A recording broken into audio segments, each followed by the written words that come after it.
और अब हमें सीखना है 1.3 स्वाध्याय और उसका प्रश्न नंबर 6 और 7। 6 में दिया है कि नीचे कुछ समुच्चय बताए गए हैं, इनका अध्ययन कीजिए तथा बताइए कि कौन सा समुच्चय उस समुच्चय के लिए विश्व समुच्चय लिया जा सकता है। तो यहाँ तो 3 उदाहरण दिया है, लेकिन हमें अपने मन से सोच के बताना है कि अगर इनके लिए विश्व समुच्चय की बात की जाए तो क्या क्या हो सकता है इनके लिए विश्व समुच्चय।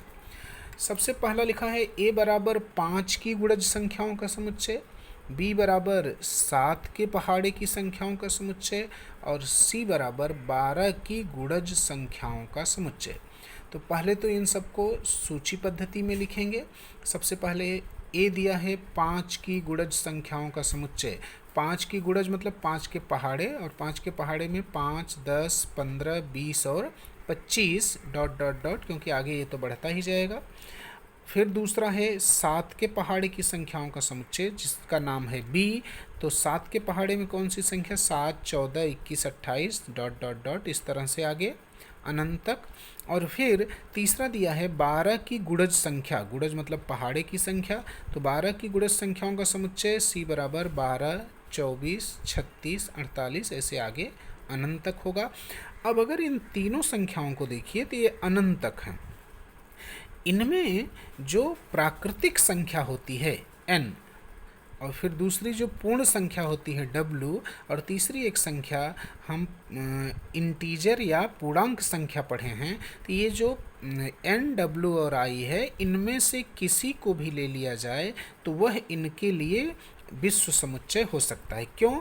क्योंकि n में भी ये तीनों आएंगे, W में भी ये तीनों आ जाएंगे और I में भी ये तीनों आएंगे, इसलिए समुच्चय N, W और I में से कोई भी समुच्चय इन तीनों के लिए विश्व समुच्चय माना जा सकता है।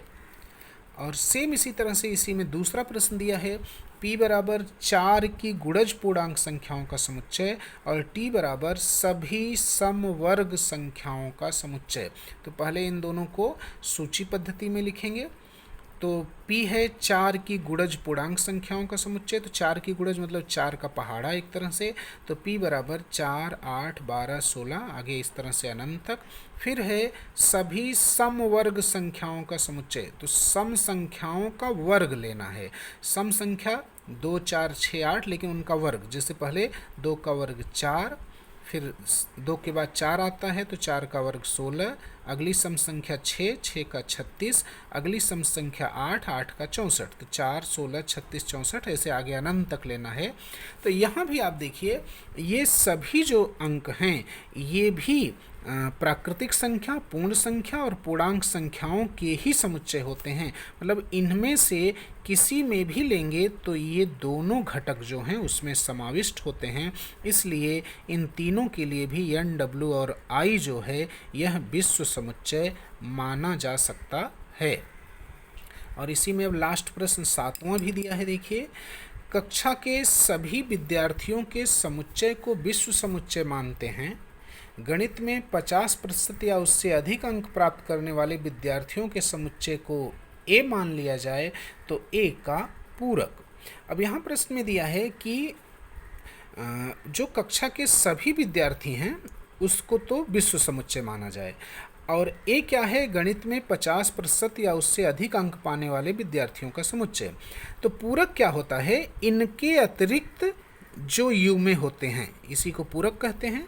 तो इनके अतिरिक्त U में मतलब कक्षा के सभी विद्यार्थियों में कौन बचते हैं जो कि 50% या उससे कम अंक पाते हैं, क्योंकि A में क्या है 50% या उससे अधिक वाले, तो इसका मतलब है कि जब इसका हम पूरक निकालेंगे तो वो पूरक क्या आएगा, 50% या उससे कम अंक प्राप्त करने वाले जितने विद्यार्थियों का समुच्चय होगा वही समुच्चय A का पूरक समुच्चय कहा जाएगा।